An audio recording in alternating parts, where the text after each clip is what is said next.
উদয়পুর মহকুমায় মৎস্য চাষের প্রসারে বড় পদক্ষেপ। বুধবার ধনীসাগর পাড়ে মৎস্য উৎপাদন কেন্দ্র এবং অমরসাগর পশ্চিম পাড়ে নবনির্মিত মৎস্য জ্ঞানার্জন কেন্দ্রের শুভ উদ্বোধন অনুষ্ঠিত হয়। প্রদীপ প্রজ্বলনের মাধ্যমে এই প্রকল্পের সূচনা করেন রাজ্যের অর্থমন্ত্রী প্রণজিৎ সিংহ রায় এবং মৎস্যমন্ত্রী সুধাংশু দাস। গোমতী জেলার উদয়পুরে মৎস্য চাষকে আরও এগিয়ে নিতে 143 লক্ষ টাকার ব্যয়ে গড়ে তোলা হয়েছে দুটি গুরুত্বপূর্ণ কেন্দ্র। অনুষ্ঠানে উপস্থিত ছিলেন বিধায়ক রামপদ জমাতিয়া, উদয়পুর পৌর পরিষদের চেয়ারম্যান শীতল মজুমদার সহ দপ্তরের অন্যান্য আধিকারিকরা।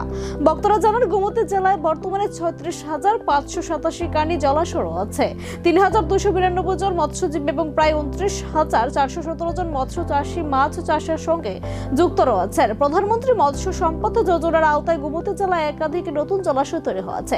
পাশাপাশি মৎস্য চাষীদের আইস বক্স সহ বাইসাইকেল, মোটরসাইকেল, অটোরিকশা এবং মাছ ধরার নৌকা প্রদান করা হয়েছে। অমরসাগর পশ্চিম পাড়ে নির্মিত মৎস্য জ্ঞানার্জন কেন্দ্র ভবিষ্যৎ প্রশিক্ষণ ও আধুনিক প্রযুক্তি শেখানোর ক্ষেত্রে গুরুত্বপূর্ণ ভূমিকা নেবে। গ্রামীণ এলাকায় গড়ে তোলা হয়েছে একাধিক খুচরা মাছ বাজার, যা স্থানীয় অর্থনীতিকে আরো শক্তিশালী করে।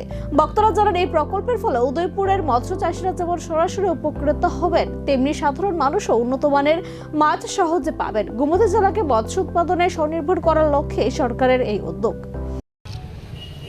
গত 2018 সালে আমাদের সরকার আমরা পদার্পণ করার সঙ্গে সঙ্গে দেশের যশস্বী প্রধানমন্ত্রীর যে ভিশন এবং যে সহায়তা, তার মাধ্যমে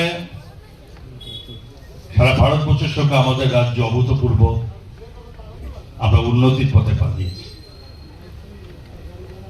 দেশের প্রধানমন্ত্রী যিনি ওনার ভিশন এবং রাজ্য সরকারের মাননীয় মুখ্যমন্ত্রীর নেতৃত্বে এইসব ডেভেলপমেন্টের পাশাপাশি প্রত্যেকটি মানুষকে আত্মনির্ভরশীল করে গড়ে তোলা, প্রত্যেকটি মানুষকে নিজের রোজগারের সঙ্গে যুক্ত করে দেওয়া, যে অভিপ্রায় নিয়ে আমাদের কাজ, এটা তার মধ্যে